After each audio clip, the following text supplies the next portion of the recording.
জন্মদিনে অনেক মানুষের শুভেচ্ছা ও ভালোবাসা পেয়েছি, তাই তাদের সকলকে জানাই অনেক অনেক ধন্যবাদ। ট্রেন্ডিং ব্লগ দেখে বাড়ির লোকের অনুরোধে এরকমভাবে সেজে কেক কাটবো কোনোদিন ভাবতেই পারিনি। বার্থডে কেক তো খাওয়া হলো, এবার চলো দেখি গিফট আনবক্সিং এর পালা। Thank you. এটা আমার বন্ধু টিনা দিয়েছে, সুইজারল্যান্ড থেকে নিয়ে এসেছে আমার জন্য। কেমন হয়েছে রাখুন? ফাটাফাট। আমি সবটা নিজে করেছি। বাড়ির ছোট্ট সদস্য পকেট মানি বাঁচিয়ে কবে যে আমার জন্য ছোট্ট ছোট্ট গিফট কিনে সুন্দর করে প্যাকিং করে রেখেছিল, আমি সেটা জানতেই পারিনি। সত্যি বলছি, গিফটগুলো যখনই দেখেছি আমি পার্সোনালি খুবই এক্সাইটেড হয়ে গেছি। আমি ভাবতেই পারিনি যে আমার জন্য এতগুলো সারপ্রাইজ গিফট অপেক্ষা করে রয়েছে। বেশিরভাগই আমি সবাইকে সারপ্রাইজ গিফট দেওয়ার চেষ্টা করি।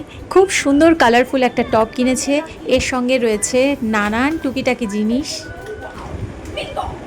চিপস, চকলেট, কেক এসব তো আনিছেই। এর সঙ্গে অ্যামাজনে একটা কি অর্ডার দিয়েছে বৃষ্টির মধ্যে, সেই জিনিসটা এলো দেখো। অ্যামাজন থেকে জাস্ট এলো। দেখো বৃষ্টিতে পুরো ভিজা। কি জিনিস? ওয়াও। ডিফিউজার। ফ্যান্টাস্টিক।